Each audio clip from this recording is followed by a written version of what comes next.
Hello, welcome to today's webinar. My name is Rebecca Sliz, and I'm the Product Marketing Manager for Imprivata Identity Governance. I'm new to product marketing, but I am relatively new to the identity governance team, and I'm excited to be working on this part of Imprivata's portfolio. I'm looking forward to getting to know you, our customers, better too. Our presenter for today's webinar is Christine Raker, Senior Product Manager for Imprivata Identity Governance. Today is to share with you new features that have recently become available for identity governance. These features have been developed not only with customers in mind, but actually with customers as development partners. And we appreciate working with you in this way to bring desired features into our product for the benefit of all. We wanted to acknowledge that you will need to upgrade in order to gain the benefits of these new features. Our customer success team is ready to work with you on your best path to upgrade. Our customer success managers, I want to thank you all for your ongoing partnership and for your time today.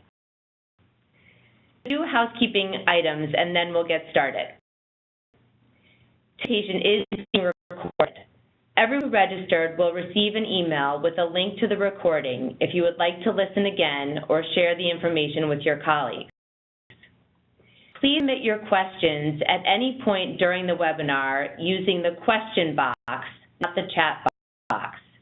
We'll do our best to answer questions during the webinar. If you don't have an opportunity to answer your specific question, someone from our team will reach out to you after the webinar to provide more information. Okay, let's get started with today's presentation. I'll turn over to Christine. All right, thank you very much, Rebecca. First, thank you all for joining us today. I've worked with identity governance for about a little over 5 years now, and it's critical to have participation from our customers, so I appreciate you taking the time out of your day to join us and look at some new features. Look at the agenda. I'm first going to take you into the product, so I have no more slides other than this one. We're going to look at the new governance risk and compliance report and features all around the homepage, and we'll flip over to role management, which was released in a new UI was released in 5.4, and 5.4.1 we added some new functionality to that UI. So I'll share with you, and then I'll finish it off with looking at a very minor enhancement around request intervals, and then to question and answers. All right. So give me a moment while I flip over to share my environment.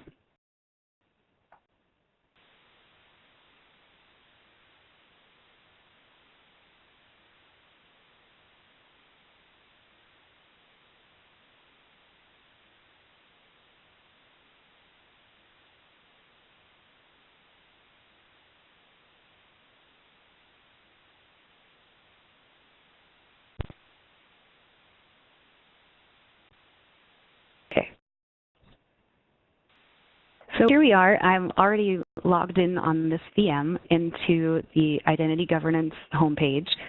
So there's customers on the call, so I'm not exactly sure what phones you're all coming from, but this new homepage was released back several years ago in V5, and we keep enhancing what we call our core content. So what I mean by that is these new widgets that we produce. Every release, we try to get a couple new areas of information out to you. Most of it comes from customer feedback. We're looking for a specific type of report or want to build a custom report, and we get information and then either turn it into a core report or we have customers build a custom report of their own. So we're interested in finding out what slices of data that you all want to look at. But the homepage is also customizable for your profiles. So if you have various users coming in, or you want to know your managers or your IT staff or your users, you can pull that content at the profile level. So for the new release, 4 new scorecards that I have up here across the right side. Just some really simple, basic calculations here going on. One, how many users have been archived today? How many users about to expire or expired AD or will be expiring soon? How many new users have been added to the system? And then unauthorized users. So this is a cool one where we're looking at that have been created in AD outside of identity governance. We're looking at these scorecards. You can control the colors across the top.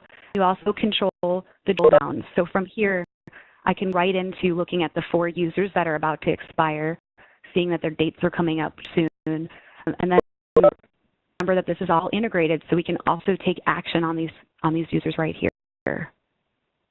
So if they're already should be expired, or I need to send this report out to figure if these users need to stay or we need to extend their activation dates, you could do that here.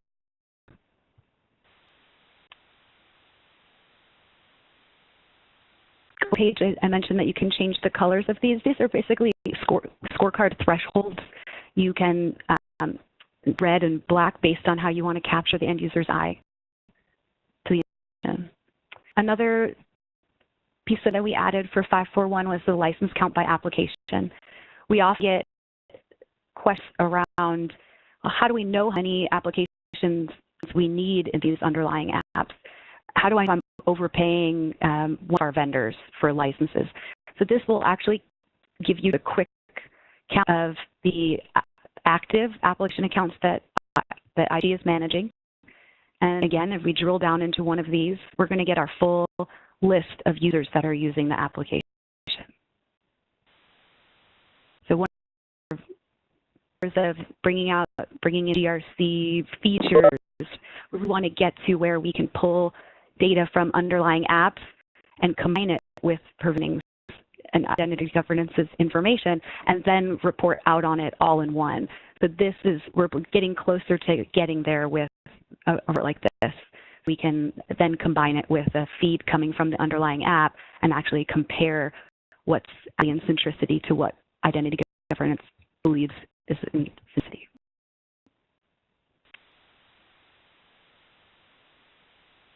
Just coming back to the home page again, I'm going to step away from content management now, just in case anyone is curious. All the content can on in content management. This is sorted by the types of content that are available, and just need to add them to a home page to see what's new. So if you upgrade to 541 and want to add that new content, you would just go to your home page and add it. Okay, so now I'm going to switch over to our role management feature.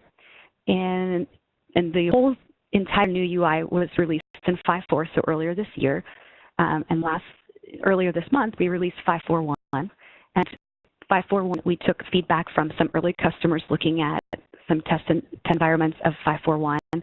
And we did some new features that were out of that first release. And we came up with a new landing page for role management. So if you have seen 5.4, your unit, it might be a little different coming into here. Role is separated into 3 areas. I have the role administration, which is the behind-the-scenes setup, your role criteria. Let's go with that. It allows you to look at your applications and compare them to what's coming in from your XML file. So if something changed in your XML file, you would also see that change come through here.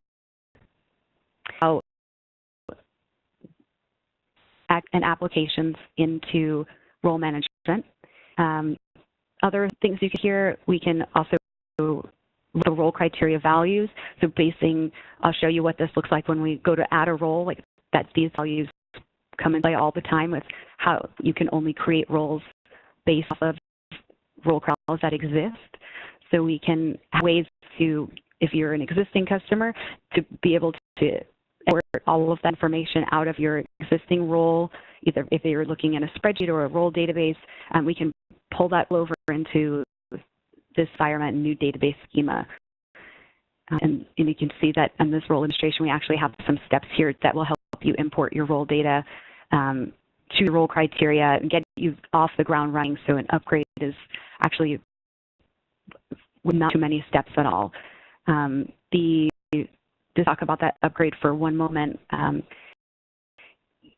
we'll have a new role database starting in 5.4. We created exports to get data out of your existing database or your spreadsheets to port into this new role database. And we kept that as simple as possible so you're not tied to grading to 5.4 to using the database. So on an upgrade, your existing role database will stay in place. You will continue to use your role script files the way you use them today. And after you import the data into this new role management database, you could then test roles, make sure that you're confident that they look right now that they're in the new UI. And then there's a cutover. So we wanted to do that on purpose. We didn't want to have customers have a lot of downtime going from a previous version to 5.4. We want to introduce this brand new UI, let you look at all of your data, and then when you're ready to cut over to the new role database. So it's a couple customers doing this in test environments, and it's been pretty seamless. So behind the scenes, we can manage our applications and attributes. We can manage the role criteria values, and then on a basic upgrade, we can choose our role criteria for that new database schema and then import the data. Once you have data, or if we're starting from a fresh database, you'll have your role assignments and your application entitlements. So role assignments, this is where I was talking about your role criteria values, which you're all pretty familiar with, just in case someone's not clear on what that is. When you go to create a user in identity governance, the fill in on that create user form are related, based them into specific roles, so role-based access. And if looking at to figure out what you're getting, most of the time you'll be, especially if you were using our old role database model, the criteria values here, you'd be finding an exact search. So I'm going to go ahead and look for a specific role based on this criteria.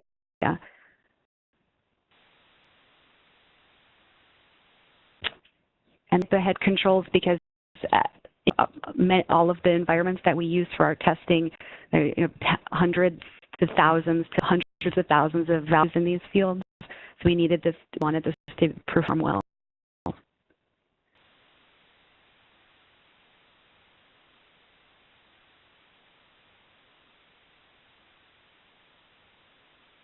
So searching for one specific role, I found a match, and it pulls up the information about the role.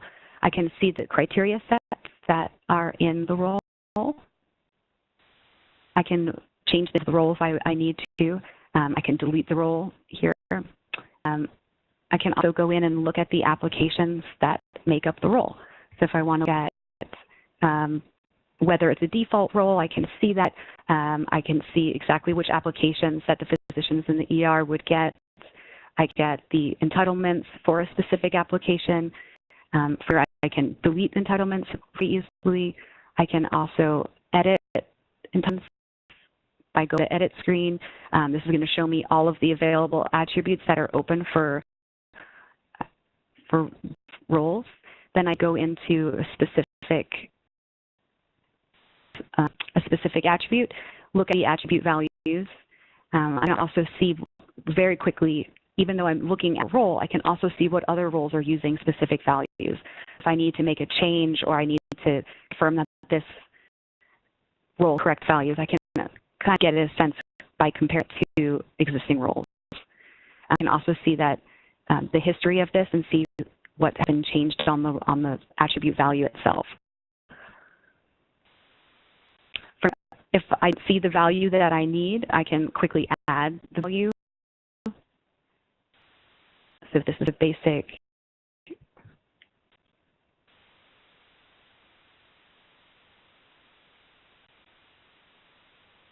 value that I want to add. I save that, and then it would now appear in the list, and I can easily add it and assign it to the role.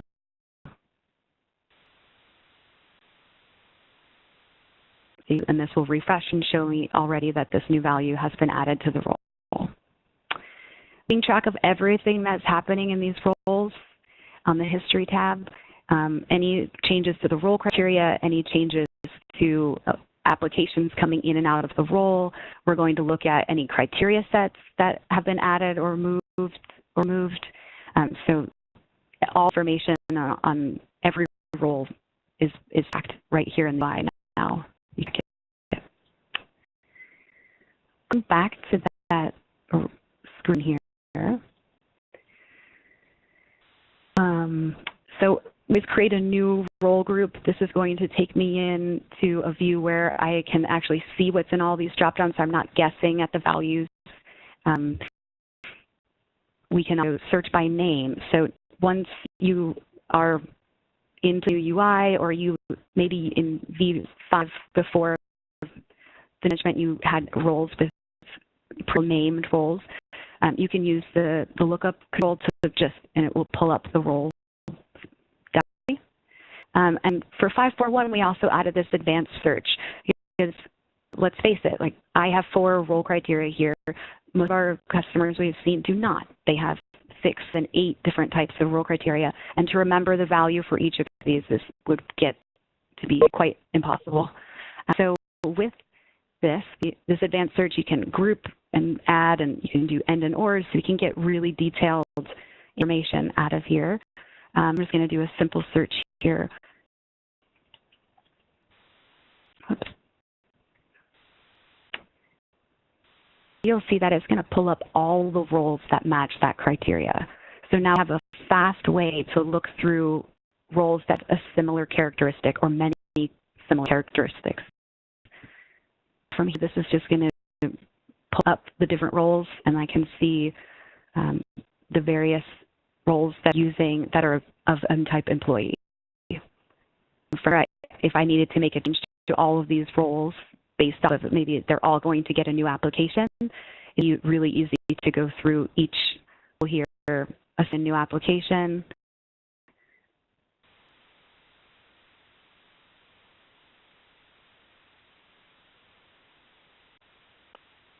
Save, and then go on to another one and assign it there too.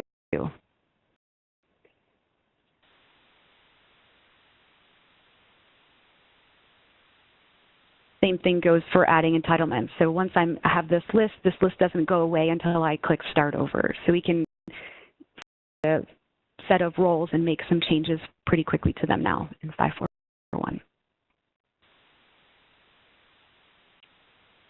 All right. So moving on to application entitlements. This screen basically is going to be the opposite of looking for a role and making changes to it.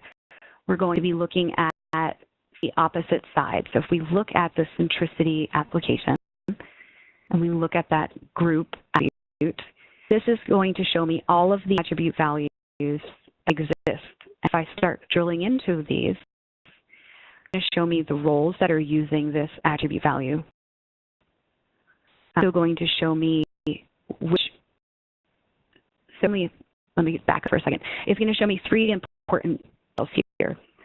What roles are using the centricity application? So we have roles using application. Then we have, it's showing me that 9 of the roles are using this attribute called group, and 5 of them are using the attribute value ideology. Make some pretty significant changes across all of the we're using this application. So if they are using this value cardiology, I could remove it. So if I need to find all of the users that have an attribute value and that longer is necessary, I could go to this screen and delete it from every role.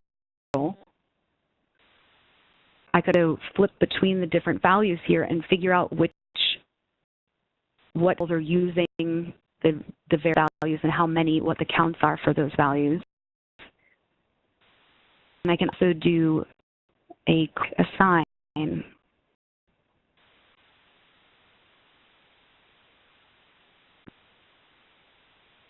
where they already have an attribute, they're using this attribute, but they have a different value, it will need to replace it. If they are not using this value at all, I can easily assign it, and I can all those changes in one click.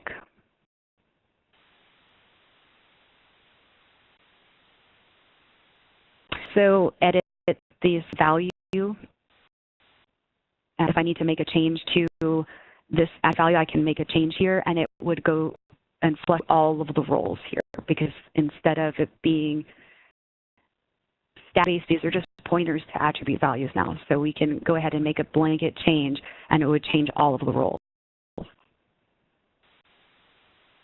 From the screen, if let's say you have a new attribute value, a new attribute coming in, and you don't want to sit here and type in all the attribute values, we have a way to file load all of the description pairs in. So a bunch of time of typing. The other attribute value types that are available, they're all available from the UI as well. So even able to do a little of all expression, you can do it right from in here. I also need to delete an attribute altogether, attribute value. It's all possible. And cascading, so it would go through all the roles and delete it.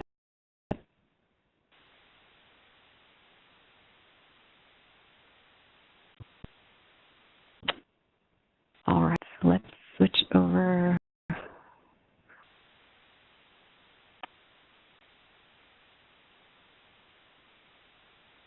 And going back to the role administration here, just for one more time, being able to look at the manage role criteria values, this is to be able to tell how many roles are actually what's actually being used in the system. So if you do some data cleanup to be from that end, you have job codes that are never used anymore. It's easy to tell how many, if you have one that if these are all zeros, that they're not used in any roles, and it will help you just what to clean up, what type of data isn't being used for roles. So back to the home page, content that's available about roles. We have roles, modified roles. We also have role history. There's a bunch of reports on being able to, like, roles that have users, roles that have no users, users that don't have roles. So that you can, between the role management and the roles and the reports that come with 5.4, you should have a really good understanding of your data now, how to build out roles and going forward.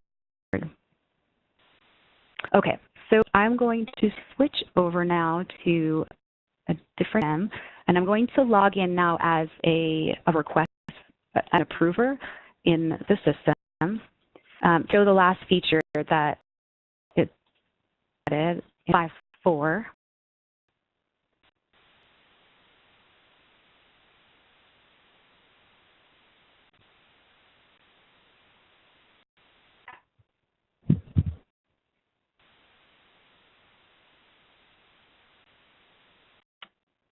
Okay, so if I go to the request to complete screen, I have a new selecting multiple requests that I need to complete and take action on them. So having to approve one at a time now, I can select multiple requests at the same time. So if I knew that there were a ton of new students in and I needed to approve all of the accounts at the same time, I could select them all and push them through at the same time, or reject them all, and the comment would get added to each of them. So that was something that was on our list for a long time to add in, just a simple feature like that. At this time, I want to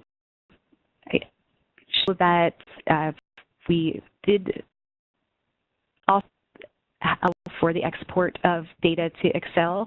So that's a new feature for the reports and for all the request pages. So you can take any of this and dump it in an Excel file and slice and dice that data any which way you need to. All right, Rebecca, I guess I'll send it back over to you to see if we have any questions that I can answer today. Okay, Christine, thank you very much for that presentation. So just a reminder, especially for those who may have joined late, two reminders. One is that this presentation is being recorded, and you will receive a link to the recording via email in about a week in case you want to listen to it again or share it with colleagues. The second reminder is about questions. So if you have questions, you can submit them using the Q&A box in the top right of your screen. So just type your question into the dialog box and hit send. There are a couple questions that have come in, Christine, so I will start asking the ones I have, and again, others feel free to submit your questions if you have them. So the first one is it possible to create custom content for the home page in IDG? Christian, yes. It's so in content management, all of the content is based off of stored procedures that exist in the data warehouse. The data warehouse is filled with all historic information. So before V5 came out, there was no data warehouse, and to get at any historic data, you had to go to the audit database to get it. So now with the data warehouse, every day we push data in your daily run into the warehouse, so that historic data of all the users, all of their transactions, all of their accounts. So we have some customers that are getting pretty savvy at writing their own procedures against that database, but with others that are just interested in taking our stored procedures and maybe changing what columns you are presenting. So when you look at my screen, I'm sharing and modify these tabular reports, and there's a lot of things you control without knowing SQL. We have the basic parameters that get passed in. We show what comes coming out, and you can see that not all of these columns that are available in the report are actually in the version that you might get right out of the box. So always feel free to go into the columns and look at what other options are available, and the piece of data that you might be looking for might already be available.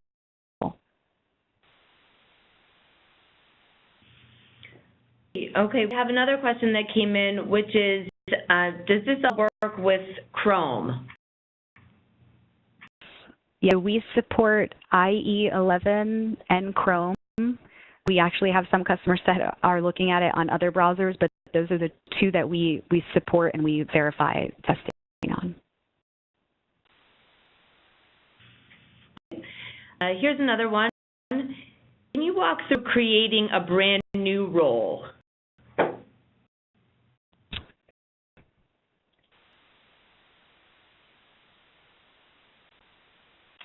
Okay. So give our new role.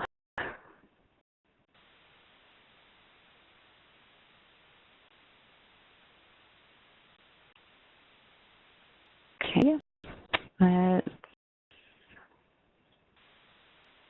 All right, let's the ICU. I picked a certain center, but let's say that it's any center, and we want it to be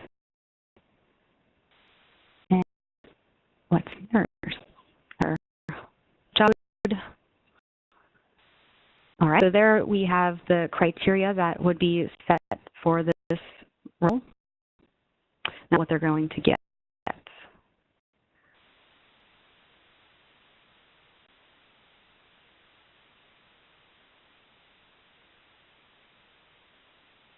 And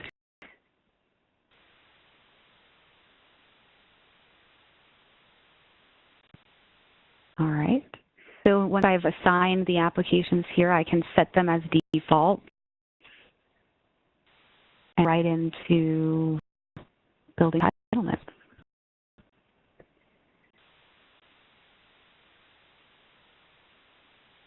So all of the available attributes here, we would start based off of what this role needs, selecting the values.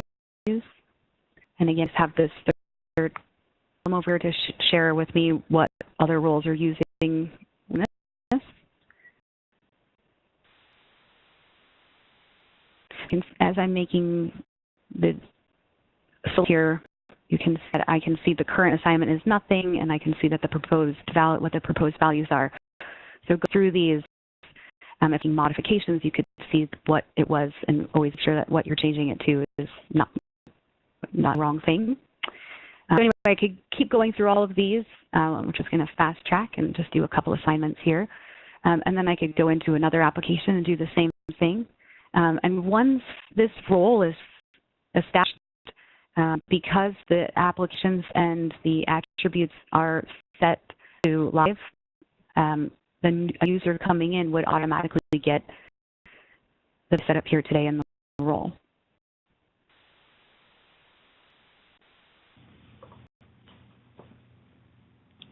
Okay, great. One more question for you, Christine, and that is, what's coming next for role management? Christian. We are looking at, so we have been working on combining what we've added here in role management and pulling it back into their side of IDG, which would be you do all your work. And we're looking at when you find a user in here, this adding the role information to this page. So in the next releases, we'll be revamping the way that this screen looks. The purple bar is going to be going away. And down left-hand side, you'll have more information about your user right in your tips. For application accounts, when you open up this page, it will automatically tell you whether they're out of role or in role or not. So when you're looking at it from a user perspective, you'll have direct access into getting a user that's out of sync with their role, and then being able to attest to it. So we know that there's always going to be users that are going to get an extra permission here or there, and we want to be able to make sure that someone has signed off on that. So there'll be a screen for a user to make an attestation that the visitor should have that extra. There will be a corresponding report that goes with that, so that it will be a daily run that looks for users that are out of role. And from that report, you'll also be able to make changes on the user. So it won't be you have to go find the users as much as just run this report, and it will find all the inconsistent roles. And then if there is if it's already attested to it, that will show up in the report. So you'll be able to see the reason why the user has something out of their role.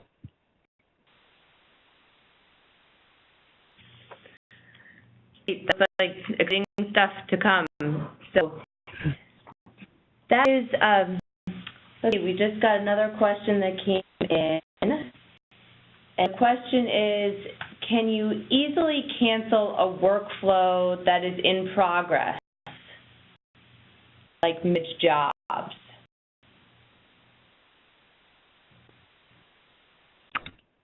Manage job. I'm quite sure, you mean like a applicant workflow?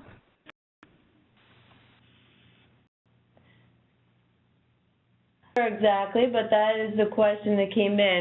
So perhaps, yes, the ones that get submitted via a bridge. Oh. Yes. So you can cancel work. I think I was talking about, so if a request is open as an administrator,